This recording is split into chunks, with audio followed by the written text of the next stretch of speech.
বাংলাদেশে আব্দুর রাজ্জাক বিন ইউসুফ বলছেন Thums up, 7 up, Coca Cola খাওয়া হারাম, বলেছে না? মতিউর রহমান মাদানি বলছে একদম জায়েজ, চলবে, অসুবিধা নেই। দুজনাই তো বড় আলেম। বড় আলেম না ছোট আলেম? বড় আলেম। আচ্ছা, তারপরে আবার ফতোয়া, বিভিন্ন রকমের ফতোয়া। কেউ কেউ বলছেন রাজ্জাক বিন ইউসুফ সাহেব বলেছেন জুম্মার দিনে দ্বিতীয় আজান দেওয়া বেদাত। ওনার তো ভাষা কেমন জানেন, কড়া কড়া। উনি কি বলেন? বেদাত।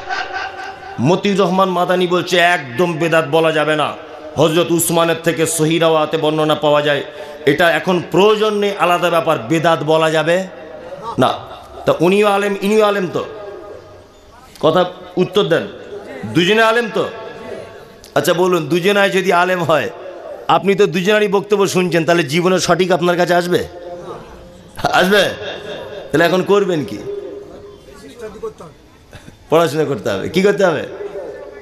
এখন আমি একদিন ডাক্তারখানাতে গেছি, ভালো করে বুঝবে। ডাক্তার আমাকে বলছে প্রতিদিন তোমাকে 1 কেজি করে খাঁটি দুধ খেতে হবে। খাঁটি দুধ, ভালো। আমি একটা গোয়ালাকে বলছি ভাই 1 কেজি খাঁটি দুধ দিও তো, খাবো, ডাক্তার বলেছে। তা দুধ নিয়েছি, আমার স্ত্রী জাল দিয়েছে ভালো করে, দুধটা ঠান্ডা হয়ে যাওয়ার পরে দেখছি উপরে সর জমেছে। সর বুঝেন দুধের? হ্যাঁ। 1 সপ্তাহ ধরে সর জমছে, 15 দিনে মাথায় দেখছি আর সর নাই। তা গোয়ালাকে জিজ্ঞেস করছি ভাই কি ব্যাপার, আর সর হচ্ছে না? বলছে কাস্টমার ধরার জন্য প্রথমে অরিজিনাল মাল দিয়েছিলাম, এখন 1 কেজি দুধে 250 দুধ আর 750 পানি। কি বলছি বুঝতে পারছেন না? আচ্ছা তাই, তাহলে তো অরিজিনাল দুধ নাই। তা ভাবছি তাহলে চিটিং বাজের দুধ খাবো না। তা মাদার ডেয়ারির দুধ কিনি। মাদার ডেয়ারির দুধ কিনতে গেছি, ওর প্যাকেটের উপরে লেখা আছে 100% খাঁটি। তার মানে বুঝে নিয়েছি নিশ্চয়ই ভেজাল দিয়েছিল আগে, আর নাই এই মাল অন্য কোম্পানিতে ভেজাল ধরা পড়েছে, তার মানে এতেও ডুপ্লিকেট হতে পারে। কি বললাম বুঝলেন? এরকম দুধ খুঁজতে খুঁজতে খুঁজতে খুঁজতে আমার মোটামুটি 3-4 হাজার টাকা খরচা হয়ে গেল। খাঁটি দুধ আর মেলে না।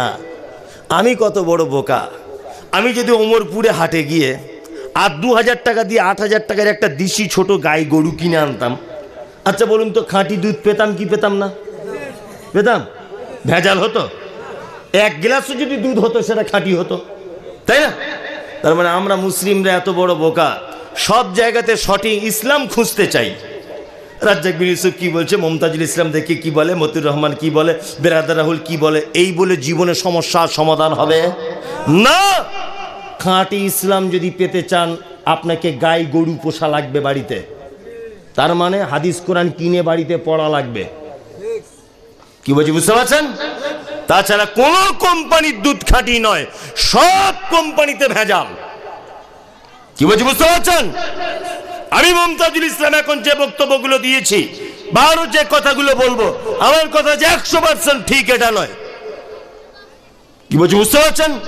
আবার পরে যিনি বক্তব্য দিবেন ওটাও যে 100% খাঁটি এটাও নয়, এটাও নয়। আমাদের অবস্থা কেমন হয়েছে জানেন? দেখবেন ওই একদিন হাটে দেখছি ওই বয়রা হরিতকি, তারপরে আমলকি, এসব অ্যাডভার্টাইজ দেয় না, টোটে ফোটে নিয়ে বিক্রি করে, সব কিছুর নাম বলে, এতে আছে অমুক, এতে আছে অমুক, এতে আছে অমুক, এতে আছে তমুক, নিয়ে আপনি 1 কোটি বাড়ি নিয়ে চলে গেলেন। ওর মূল উদ্দেশ্য মাল বিক্রি করার। কি বললাম না? বাঁদর খেলা দেখেছেন? প্রথমে অনেক খেলা দেখানোর পরে আস্তে আস্তে আস্তে আস্তে করে ব্যাগ থেকে কি বার করে, একটা গাছ বার করে বলে তোমার বইয়ের সঙ্গে ঝামেলা হয় তো গাছ বেঁধে দিবে, আর হবে না। তার মানে কি, যত ম্যাজিকের মূল একটা জিনিস থাকে, থাকে না? থাকে। আমরা যারাই আলেম ওলামারা বক্তব্য রাখছি, বক্তব্যের মাঝে আমাদের একটা মূল মন্ত্রের মধ্যেই আমরা সীমাবদ্ধ। বাঁদরওয়ালা তার গাছের মধ্যে সীমাবদ্ধ, হরিতুকি বয়রা আমলকি এর ওই মাজনের ভিতরে তার সীমাবদ্ধ, তাই না? আমাদের ঠিক তেমন আমরা আলেম ওলামারা যারা ঘুরছি, আমরা সামান্য 2-4টে বিষয়ের মধ্যে সীমাবদ্ধ। আপনি যদি ইসলামকে বৃহত্তমভাবে জানতে চান, আপনার কাছে বিনীত অনুরোধ, আপনি বইপত্র কিনে পড়াশোনা করুন। ইনশাল্লাহ করব, ইনশাল্লাহ। এবার আমি আপনাদেরকে কয়েকটি কথা বলবো। কথা হচ্ছে এই, সমাজ সংস্কার করতে গেলে আজ থেকে 1500 বছর আগের যুবকদের ভূমিকা কি ছিল আর আমাদের বর্তমান ভূমিকা কি, একটু বলি। এক। আল্লাহ, এসব বক্তব্য, এসব কথাগুলো বললে আমার চোখ দিয়ে পানি চলে আসে, বলতে পারি না। যুবক, নাম উসামা। নাম কি? উসামা। আল্লাহ নবী সাল্লাল্লাহু আলাইহি ওয়াসাল্লাম উহুদের যুদ্ধের জন্য লোকগুলোকে এক জায়গায় করছেন। লোক আল্লাহ রসুল গুনছেন, 1 2 3 4। বৃদ্ধর এক সাইডে দাঁড়াও, যুবকরা এক সাইডে দাঁড়াও, মধ্যবয়স্কর এক সাইডে দাঁড়াও। লোকগুলোকে ভাগ করছেন কে? মুহাম্মদ সাল্লাল্লাহু আলাইহি ওয়াসাল্লাম। যুবকদের মনের স্পিরিট দেখুন, স্পিরিটটা দেখুন শুধু। একজন সাহাবী, নাম তার উসামা। কি নাম? উসামা। আল্লাহ রসুল ছেলেটিকে এইভাবে দেখলেন, দেখার পরে মাথাতে হাত দিয়ে বলছেন, এই তুমি তো অল্প বয়সের উসামা, তোমাকে যুদ্ধতে যেতে হয় না, তুমি অল্প বয়সের, তুমি চলে যাও বাড়ি। উসামা বাড়ি চলে যাচ্ছেন, চোখ দিয়ে ঝরঝর করে পানি ঝরছে। আল্লাহর নবী আমাকে জেহাদে নিয়ে গেলেন না, আমি যুদ্ধ করব, আমাকে নিয়ে গেল না, ইসলামের জন্য আমার জীবনটাকে দিয়ে দেবো, আমাকে আল্লাহ রসুল নিয়ে গেলেন না। অল্প বয়স। তার পরের বছরের যুদ্ধ হবে, উহুদের যুদ্ধের পরের বছরে খায়বার। কি? খায়বারের যুদ্ধে, খন্দক। খন্দকের যুদ্ধের সময় আল্লাহ রসুল সাল্লাল্লাহু আলাইহি ওয়াসাল্লাম লোকগুলোকে গুনছেন। উসামাকে দেখতে পাওয়া যাচ্ছে একটা উঁচু জায়গার উপরে চালাকি করে উঠে পাগুলোকে এইরকম ভাবে দাঁড়িয়েছেন। আপনি দাঁত বার করে হেসে দিলেন হি করে।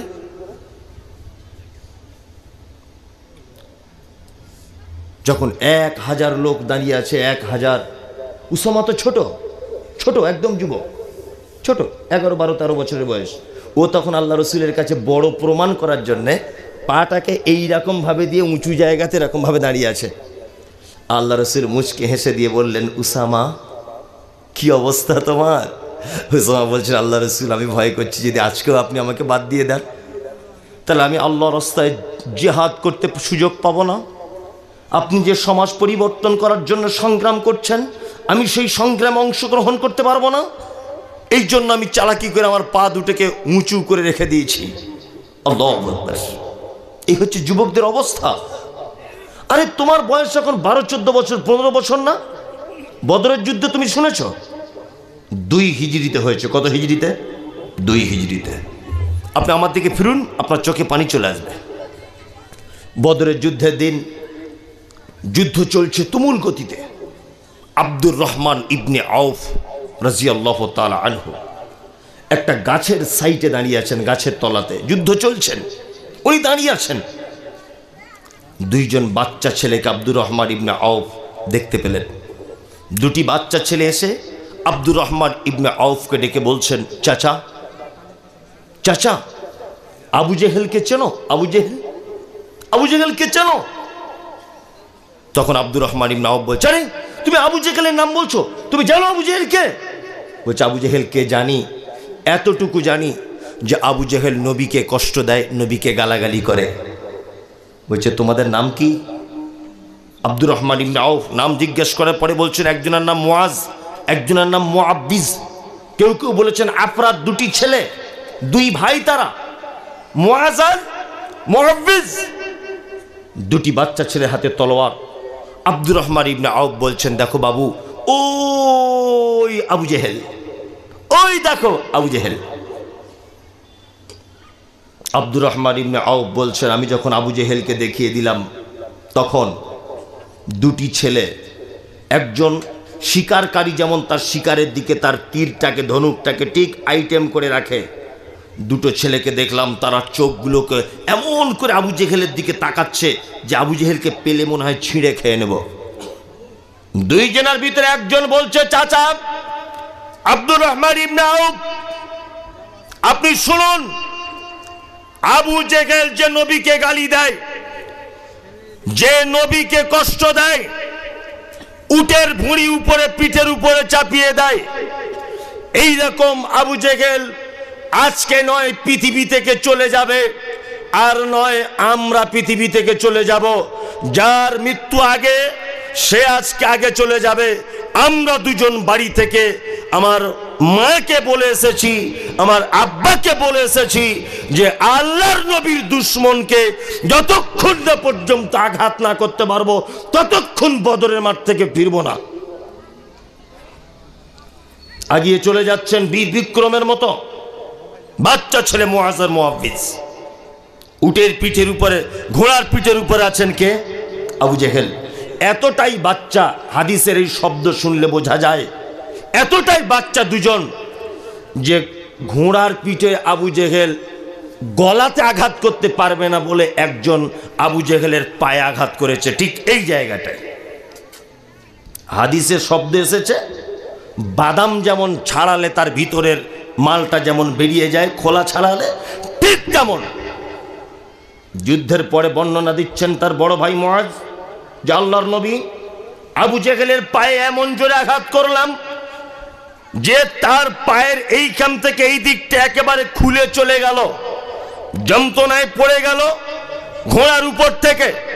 আমরা দুজন তাকে এত কঠিনভাবে আঘাত করতে লাগলাম যে চিরজন্মের মতো আবু জেহেল নামক ব্যক্তিটাকে পৃথিবী থেকে বিদায় জানিয়ে দিলাম। এর নাম সমাজ সংস্করণে ইসলামের পক্ষে দুইজন একেবারে যুবকের অবদান প্রাথমিক পর্যায়ে উহুদের যুদ্ধে, বদরের যুদ্ধে। আল্লাহু আকবার। যুবক, উহুদের যুদ্ধের কথা শোনো। আল্লাহর নবী সাল্লাল্লাহু আলাইহি ওয়াসাল্লাম বিকাল বেলাতে একজন সাহাবীর বিবাহ পড়ালেন। নাম হলো তার হানজালা। কি নাম? হানজালা। বিয়ে পড়িয়েছেন বিকালবেলা।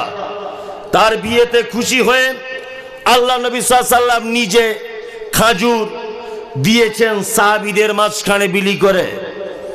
রাতের বেলা হানজালা শুয়ে আছে, স্বামী স্ত্রী দুজন, শারীরিক মেলামেশাও হয়েছে। আল্লাহর নবী গভীর রাত্রে উহুদের যুদ্ধের ডাক দিলেন। হানজালা আল্লাহর নবীর ডাক শুনে বিছানা ছেড়ে দিয়ে উঠে বিবিকে বলে যাচ্ছেন, আল্লাহর নবী জিহাদের ডেকেছে, আমি আর 1 মিনিট দাঁড়াতে পারবো না। যদি আমি জয়লাভ করে আসি তাহলে আমি ইসলামের পক্ষে একজন বিজয়ী পুরুষ, আর যদি আমি যুদ্ধের ময়দানে শহীদ হই তাহলে তুমি একজন শহীদের স্ত্রী, কিয়ামতের মাঠে জান্নাতে তোমার সঙ্গে দেখা হবে আমার। চলে যাচ্ছেন যুদ্ধ করতে উহুদে। কতজন শহীদ হয়েছে উহুদে? মুসলিম 70 জন। কত? 70 জন। তার ভিতরে রয়েছেন কে? আল্লাহু আকবার, হানজালা। তার ভিতরে রয়েছেন কে? মুসআব বিন উমাইর। তার ভিতরে রয়েছেন কে? আল্লাহ নবী সাল্লাল্লাহু আলাইহি ওয়াসাল্লামের চাচা হামজা রাদিয়াল্লাহু তাআলা আনহু। যুদ্ধ শেষ। আল্লাহ নবী সাল্লাল্লাহু আলাইহি ওয়াসাল্লাম সাহাবীদেরকে বললেন যে লাশগুলোকে, শহীদদের লাশগুলোকে এক জায়গায় করো। সাহাবীগণ শহীদদের লাশগুলো এক জায়গায় করছেন। এক জায়গায় করতে করতে দেখা যাচ্ছে 68টা লাশ এক জায়গায় করা গেল, 2টো লাশ খুঁজে পাওয়া যাচ্ছে না। কটা লাশ? 2টো। এক মুহাম্মদ সাল্লাল্লাহু আলাইহি ওয়াসাল্লামের চাচা, নাম তার হামজা রাদিয়াল্লাহু তাআলা আনহু। 2 হানজালা রাদিয়াল্লাহু তাআলা আনহু। দুজনের লাশ খুঁজে পাওয়া যাচ্ছে না। আল্লাহ রাসূল সাল্লাল্লাহু আলাইহি ওয়াসাল্লাম, আমি নিজে উহুদের ময়দানে গেছি,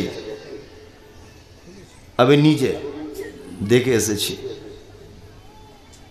যেখানে কোনো পানির ব্যবস্থা ছিল না, ছায়ার ব্যবস্থা নেই, শুধু পাহাড় আর পাহাড়। আল্লাহ নবী সাল্লাল্লাহু আলাইহি ওয়াসাল্লামের 70 জন সাহাবী আজও পর্যন্ত সেখানে কবর আছে। উহুদের পাহাড়ের পাশে কবরগুলো ঘেরা আছে, রেলিং দিয়ে ঘেরা আছে, 70 জন সাহাবীর কবর। আল্লাহ রসুল উহুদের মাঠে দাঁড়িয়ে ডুকরে ডুকরে কাঁদছেন যে আমার 70 জন সাহাবী শহীদ হয়েছে। ইতিমধ্যে আল্লাহ রসুলের মন খারাপ। একজন মহিলা এলেন, এসে মহিলা বলছেন, আল্লাহর নবী, আপনি কি আমাকে চিনতে পারছেন? চিনতে পারছেন? আল্লাহ রসুল বলছেন, না, তোমাকে চিনতে পারছি না। তুমি কে? মহিলা। তখন মহিলা তার হাতটাকে খুলে দিয়ে বলছেন, আল্লাহ রসুল, হ্যাঁ, আপনি গত বিকালবেলাতে কারুর বিয়ে পড়িয়েছিলেন? বলছে, হ্যাঁ, আমি হানজালার বিয়ে পড়িয়েছি। মহিলা তখন বলছেন, আল্লাহ রসুল, আমি সেই হানজালার স্ত্রী। গতকাল বিয়ের জন্য যে মেহেন্দি পড়েছিলাম, দেখুন মেহেন্দিটা এখনো পর্যন্ত আমার হাতে কাঁচা, শুকিয়ে যায়নি, আমি হানজালার স্ত্রী। আল্লাহ রসুল এই কথা শোনার পরে খুব জোরে কাঁদলেন, বাচ্চা ছেলের মতো।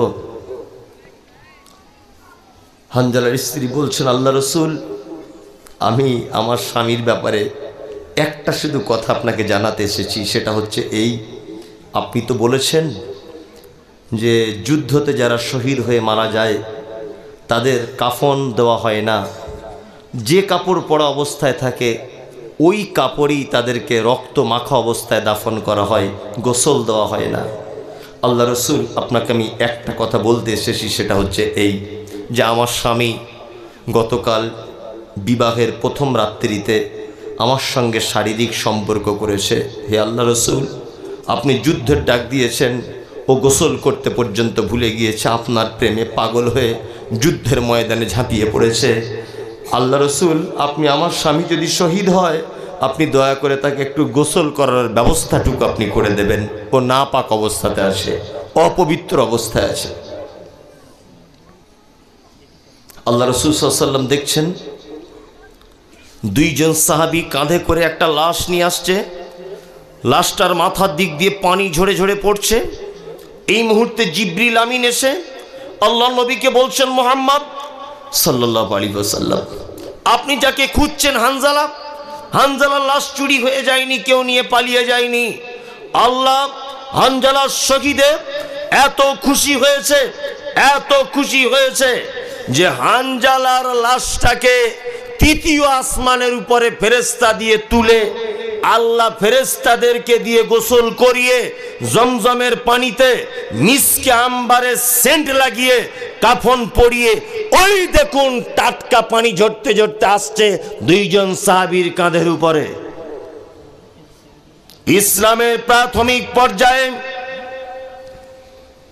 যুবকদের এত ভূমিকা ছিল, নিজের নতুন বিবাহিত স্ত্রীর কাছ থেকে উঠে দ্বীনের স্বার্থে, কোরআন বাঁচানোর স্বার্থে, মুহাম্মদ সাল্লাল্লাহু আলাইহি ওয়াসাল্লামকে বাঁচানোর স্বার্থে, মুহাম্মদ সাল্লাল্লাহু আলাইহি ওয়াসাল্লামের প্রেমের স্বার্থে, ইসলামের সুশীতল ছায়ায় নিজেদেরকে সঠিকভাবে রাখতে ঘুমন্ত স্ত্রীর কাছ থেকে উঠে গিয়ে তারা চলে গেছে জিহাদের ময়দানে। আজকে যুবক, তুমি কি সমাজ পরিবর্তন করবে? ফজরের আজান হলে তোমার নিজেরই ঘুম ভাঙে না। তুমি কি সমাজ পরিবর্তন করবে?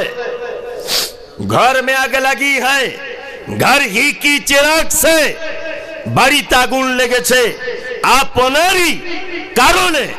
যুবক, সমাজ যে তুমি সংস্কার করবে, সমাজের যত পাপ, এই পাপের কারণে তুমি নিজে দায়ী, তুমি নিজে দায়ী পাপের কারণে। দেখুন আজকে যুবক কত পাপে লিপ্ত। আমাদের সমাজে পাপও যত বেড়েছে, সমাজে তত আযাবও বেড়েছে। বেড়েছে না? বেড়েছে। আল্লাহু আকবার। আপনারা দেখতে পাচ্ছেন মোবাইলে, পশ্চিমবাংলার একজন মোবাইলের মেকানিক, তার নাম ব্রাদার রাহুল, নাম শুনেছেন? শুনেছেন। আর শাহিনুর রহমান নাম শুনেছেন? একজন ইংলিশের টিচার। শাহিনুর রহমান একজন ইংরাজির মাস্টার, ব্রাদার রাহুল একজন মোবাইলের মিস্ত্রি, তাই না? এখন আল্লাহ যদি কাউকে দিয়ে কোনো কাজ করায়, তা পৃথিবীর কোনো মানুষ বাধা দিয়ে আটকাতে পারবে? পারবে না। আমাদের এলাকায় কম বড় বড় আলেম আছে? আছে না নেই? ভারতবর্ষে কত বড় বড় আলেম আছে? আছে না নেই? একটা আলেমের প্রমাণ করুন তো দেখি যে এই আলেমের বক্তব্য শুনে একটা লোক ইসলাম গ্রহণ করেছে। দেখাতে পারবেন? পারবেন না। অর্থাৎ কলকাতার একজন জেনারেল শিক্ষিত ছেলে, তার নাম ডাক্তার জাকির নায়েক, বক্তব্য দিয়েছে বিভিন্ন স্টেডিয়ামে, বিভিন্ন অনুষ্ঠান ভবনে বক্তব্য দেওয়ার কারণে লক্ষাধিক মানুষ এই পর্যন্ত ইসলাম গ্রহণ করেছে। দেখেছেন? তার মানে ডাক্তার জাকির নায়েককে দিয়ে আল্লাহ ওই কাজ করাচ্ছেন। আপনি বিরোধিতা করে কিছু করতে পারবেন না? কোনো কিছু করতে পারবেন না। বারবার আমরা ব্রাদার রাহুল শাহিনুর রহমান, এদের ব্যাপারে আমরা আলেম ওলামারা অনেক বক্তব্য দিতে দেখেছি। এরা জেনারেল শিক্ষিত লোক, অমুক তমুক হাবিজাবি অনেক কথাবার্তারা বলে, তাই না? আল্লাহ নিজে কথা বলছেন, আল্লাহ নবী সাল্লাল্লাহু আলাইহি ওয়াসাল্লাম বলছেন, আল্লাহ বলছেন আল্লাহ যার কল্যাণ চায় তাকে দ্বীনের জ্ঞান কি দান করে। তা আল্লাহ কল্যাণ চেয়েছে ব্রাদার রাহুলকে জ্ঞান দান করেছে, তোমার কি? আল্লাহ কল্যাণ চেয়েছে শাহিনুরকে টেনে এনে স্টেজে বসিয়েছে, তোমার কি? আল্লাহ চেয়েছে ব্রাদার রাহুলকে স্টেজে বক্তব্য দিতে হবে, আল্লাহর পক্ষ থেকে ফয়সালা, তোমার কি? আসলে ঘটনা হচ্ছে এই, বিজ্ঞানের ভাষা হচ্ছে এই, অন্ধকার বলে কোনো বস্তু নেই। অন্ধকার এলো কোথা থেকে? আলোর অনুপস্থিতির কারণে অন্ধকারের জন্ম। বিজ্ঞানের ভাষা, অন্ধকার বলে কিছু নেই, আলোর অনুপস্থিতির নাম অন্ধকার। ব্রাদার রাহুল, শাহিনুর রহমান এখানে স্টেজে নিশ্চয়ই আমরা যারা আলেম বলে সমাজে চিল্লামিল্লি করছি, দ্বীনের দাওয়াতের ব্যাপারে আমাদের কোনো দুর্বলতা আছে, ওই জন্য আমাদেরকে বাদ দিয়ে আল্লাহ সিলেক্ট করেছে ব্রাদার রাহুল আর শাহিনুরকে যে তোরা গিয়ে দ্বীনের দাওয়াত পৌঁছে দে। কি বললাম বুঝলেন না? আমাদের কোনো দুর্বলতা আছে, এর জন্য আমরা দায়ী। আমাদের দাওয়াত নিশ্চয়ই কাজ ভালো হচ্ছে না, আমরা নিশ্চয়ই কোনো ত্রুটির মধ্যে রয়েছি, ওই জন্য আল্লাহ ব্রাদার রাহুলকে এই মঞ্চে বসিয়েছেন, শাহিনুরকে বসিয়েছেন। এবার একটা কথা বলি, একটা জেনারেল শিক্ষিত ছেলে সে যদি আরবি পড়াশুনো করে, অনেক আলেম ওলামারা আছে বিরোধিতা করছে, অনেক আলেম ওলামারা। আমি সব কথা মেনে নিলেও এ কথা মানতে পারি না, কারণ তালাবুল ইলমে ফারিজাতুন আলা কুল্লি মুসলিমিন, যে হাদিস মুহাম্মদ সাল্লাল্লাহু আলাইহি ওয়াসাল্লাম বলেছেন, প্রতিটা মুসলিম নরনারীর জন্য দ্বীনের শিক্ষা অর্জন করা কি ফরজ। ফরজ মানে এটা নয় যে প্রত্যেক বেটাকেই 12 বছর মাদ্রাসায় পড়ে পাগড়ি নিতে হবে, এটার নাম ফরজ নয়। ফরজ কি? আপনার ছেলে ইসলামিক বেসিক জ্ঞানগুলো তার ভিতরে থাকবে, এতটুকুই ফরজ। কি বললাম বুঝলেন? এক, মুহাম্মদ সাল্লাল্লাহু আলাইহি ওয়াসাল্লাম শেষ নবী, ঈসা আলাইহিস সালাম মায়ের পেট থেকে এসেছিলেন, বাপ ছিল না, কলেমার নাম এই। ফরজ সালাত ফরজ, সিয়াম ফরজ, জাকাত ফরজ, পিতামাতার সঙ্গে সদ্ব্যবহার, স্ত্রী হিসাবে তার মর্যাদা কেমন, ইসলামিক ব্যাপারগুলো সমস্ত কিছু আপনার বেটা যদি জেনে যায়। কে বলেছে আপনাকে যে মাদ্রাসায় 15 বছর পড়তে হবে আর পাগড়ি নিতে হবে, তাছাড়া ইলমে শিক্ষা ফরজ, এর হক আদায় হবে না? কে যুক্তি দিয়েছে আপনাকে? একদম নয়। আপনি মাস্টার হন, প্রফেসর হন, ইঞ্জিনিয়ার হন, ব্যারিস্টার হন, উকিল হন, হাকিম হন, জজ হন, সব কিছু আপনি হন, কিন্তু আপনার ইসলামিক বেসিক জ্ঞানগুলো আপনার ভিতরে থাকতে হবে, এটা আপনার জন্য ফরজ। কি বলছি বুঝতে পারছেন? জেনারেল শিক্ষিত যে সমস্ত ভাইয়েরা আছেন, যদি সমাজ পরিবর্তন করার জন্য আপনার যদি কোনো পদক্ষেপ থাকে, আপনার কাছে আমার বিনীত অনুরোধ যে আপনারা অবশ্যই একটু হাদিস কোরআন স্টাডি করার চেষ্টা করুন, ইনশাল্লাহ। ইনশাল্লাহ জেনারেল লাইনে যারা পড়াশোনা করছেন, আপনাদের কাছে অনুরোধ, বাংলা কোরআন মাজিদ কিনুন, ভালো তফসির কিনুন, কি বললাম বুঝলেন, ভালো বইপত্র কিনুন, আপনারা স্টাডি করুন। আপনাদের দ্বারাতেই এই সমাজ পরিবর্তন করা সম্ভব। সারা পৃথিবীর সমস্ত বিপ্লবের পিছনে যুবক তোমাদের হাত রয়েছে। আজও আশা করি এই দেওনাপুর, শোভাপুর, মালদা, মুর্শিদাবাদ টোটাল জেলাটাকে ইসলাম দিয়ে সাজাতে যদি চাও, তাহলে তোমাদেরকে সবার আগে ভূমিকা পালন করতে হবে। ইনশাল্লাহ আমরা প্রস্তুত, ইনশাল্লাহ পড়াশুনো করবো, ইনশাল্লাহ পড়াশুনো করবো। শুধু বক্তব্য শুনে বক্তাদের কাছে আপনার কোনো লাভ কম হবে, পড়াশুনো করতে হবে। কি বললাম বুঝলেন না? কি করতে হবে? পড়াশুনো করতে হবে। যদি বলছেন পড়াশুনো না করলে হবে না, না করলে হবে, আপনি সঠিক পাবেন না। না করলে কি সঠিক পাবেন না। আমি বলছি বিড়ি হারাম, আর একজন বলছে মকরুহ, ভালো করে বুঝবেন। তাহলে কথা ক রকম হলো? ও হুজুর, আমিও হুজুর, দুজনের হুজুর না? হ্যাঁ।